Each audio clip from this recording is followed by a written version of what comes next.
Hello, this next question comes from Rebuilding My Dreams 333. Cool name there. The question is, what are your thoughts on regular cold plunging for people who are not at optimum health? My rule for cold plunging is if you already feel fragile and the thought of getting cold, and cold, ranges from 50 degrees down to 33 degrees, unless you want to lay on ice. But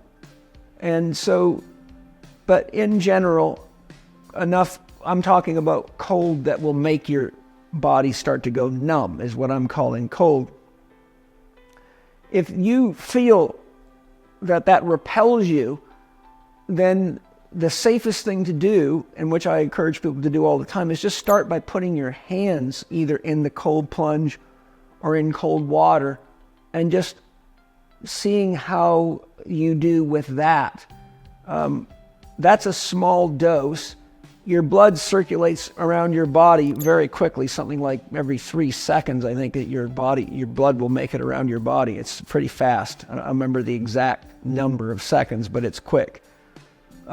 Point being is, if you're getting your hands cold in cold running water, that can have a cooling effect on your body all by itself.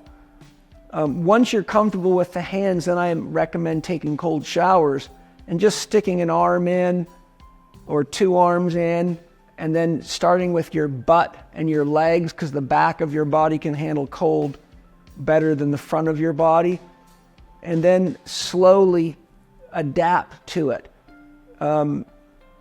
The person you talk about that's a bit fragile but is getting benefits from the cold water, if it's giving them benefits, then it's probably good. The cold water does bring a lot of feminine energy, yin energy, into the body, and so it really helps counterbalance the heat. And most people's bodies are inflamed from the foods they're eating, from the crap they got in what they're drinking, to medical drugs, to the side effects of safe and effective choices. You know what I'm talking about.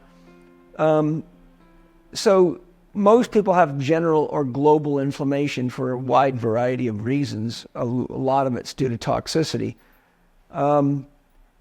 So when people use cold water therapies like that, and you can tell that people are overheated, because look how many people, even on cold days, are drinking iced soda drinks and stuff, like 7-Eleven, and going to big gulps and all these things, because their body is actually craving cold water, not cold liquid sugar. That's a terrible thing to do to yourself.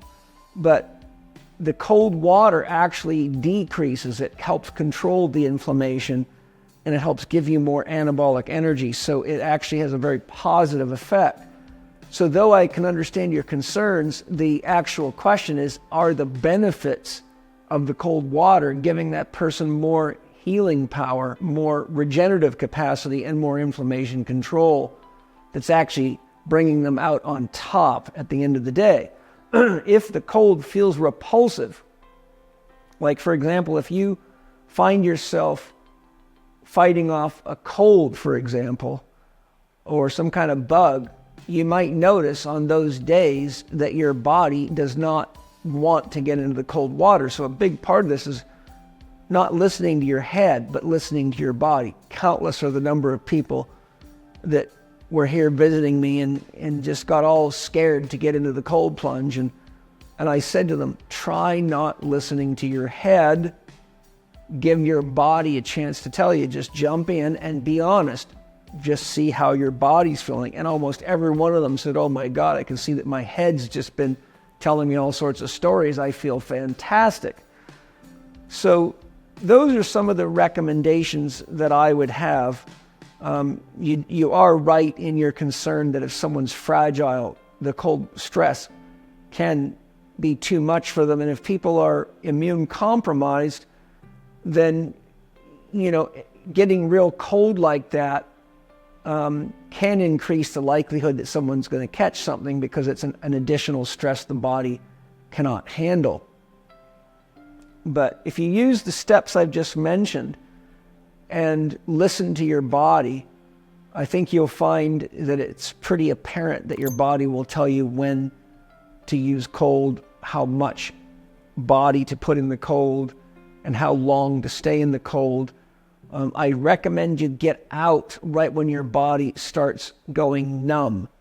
If you stay in longer than that, especially if you're doing a lot of physical work, or you're an athlete, or you're a weightlifter, you'll get negative effects, because once the body starts to go numb, it triggers what is called the hunter's reflex, which is named that way because when hunters used to fall through the ice, went out duck hunting and deer hunting and walking across lakes, and their bodies would start to freeze, the body pushes the blood out of the extremities into the organs and the brain to keep them warm, to increase your chances of surviving longer. Because if you lose a hand or a foot, you can get by, but if you lose your brain or your heart stops, etc., then you're dead. But the research I've looked at shows that once you have the hunter's reflex kick in, then you have decreased circulation to the periphery of the body, in this case, the musculoskeletal system, for at least 72 hours. So for athletes that are exercising, if you've triggered a hunter reflex on Monday, it means that while you're training on Tuesday, Wednesday, and Thursday, you're actually not going to get the oxygen delivery, the nutrition delivery, and the waste removal that you normally would, because the body's still responding to the hunter's reflex and keeping blood in your core. So that's another tip. If you want to stay in longer, then just use a little bit warmer water. I run my cold plunge at 43 degrees, and I find that just a nice temperature for me. And now, I ask my soul to guide me, but when I get in the cold water, I just relax my mind and I ask my soul, my inner self, tell me when we're energy balanced.